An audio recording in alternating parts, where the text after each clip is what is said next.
flour that you can use to decorate and garnish whatever food platters you have, whether it be sushi or something else. I hope you enjoy this video. Let's get going.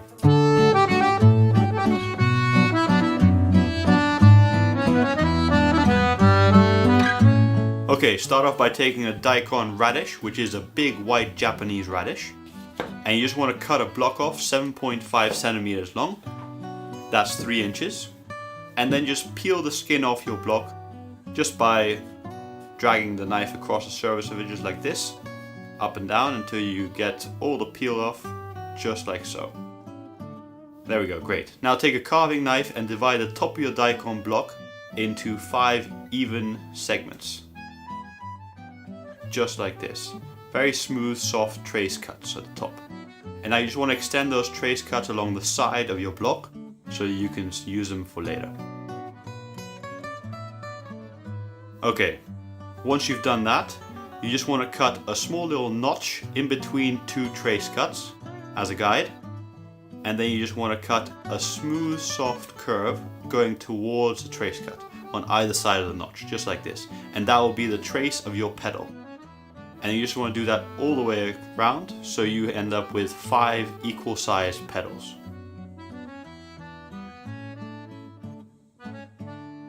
So just continue that. There we go. Now at the notch cut, you'd want to cut in at 45-degree angle, and then the trace cut of the side of the petals, you want them to join. Just like this. Just to make a V shape in between 2 of the petals and remove some flesh. So again, where the notch is, you cut in at a 45-degree angle, and then you just remove the flesh at a 45-degree angle to the trace you just made a second ago. And just do that on both sides of the notch cut and keep going around until you have 5 fully developed petals. Once you've done that, then you want to just give the petals some definition. So you start at the tip and do a soft curve all the way down to the bottom, just like so. About 1 to 2 millimeters depth in, and then it comes back out. So you start at the tip, go a little bit in deep, and then come back out.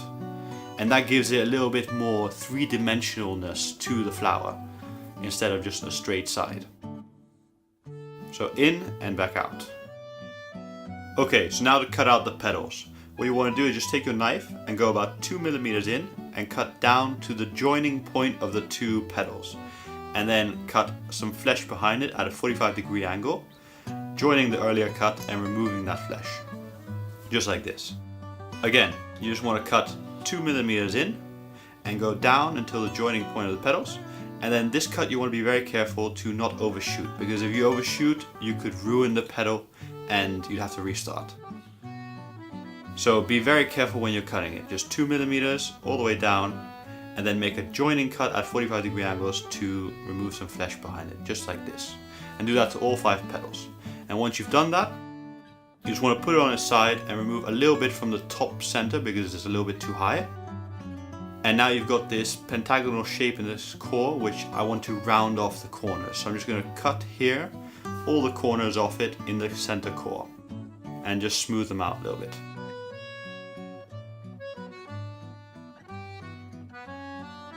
So here we go.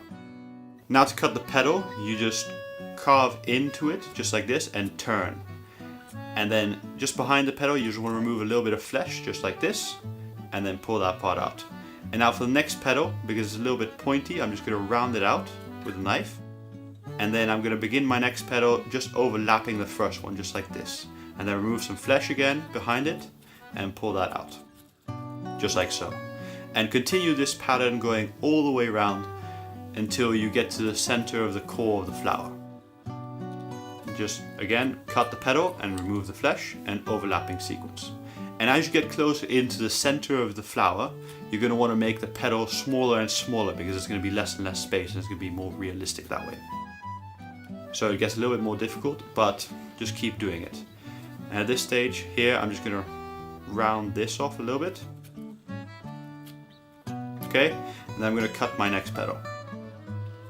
Here it's becoming really tight and you have to be much smaller. So I'm just cutting a very rough petal there. And this one's a bit thick, so I'm just going to cut it off a little bit and smooth it off just to make it a little bit thinner, just like that. And then just continue doing my petals. This is going to be the last one here.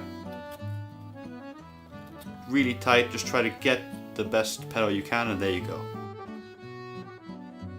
Okay, now you take your flower and you lay it on its side, and you just want to separate the petals. So for this, I'm just going to take the trace cuts from earlier and define them and make them a bit more pronounced.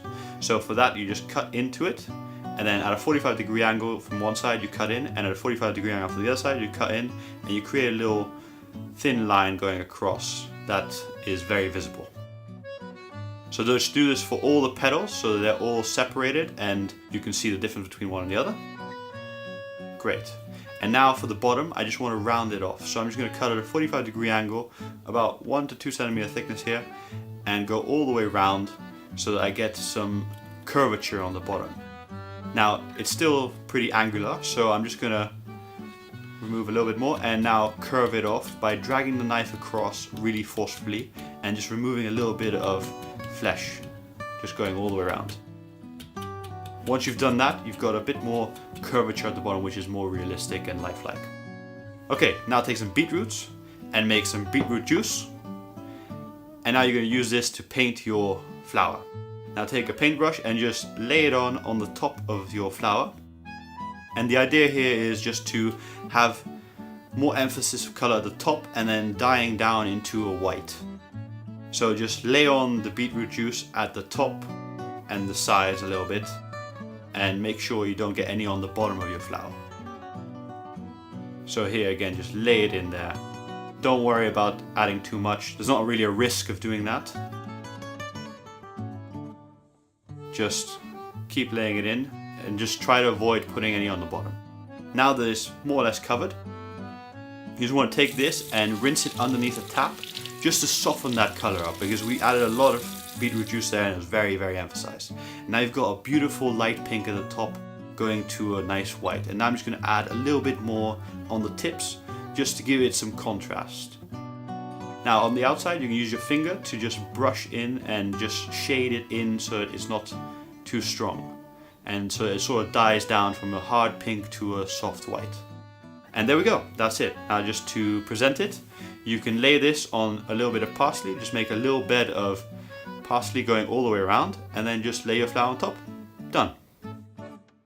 So there we go. That's how you make a beautiful white and pink flower that you can use to garnish whatever you want.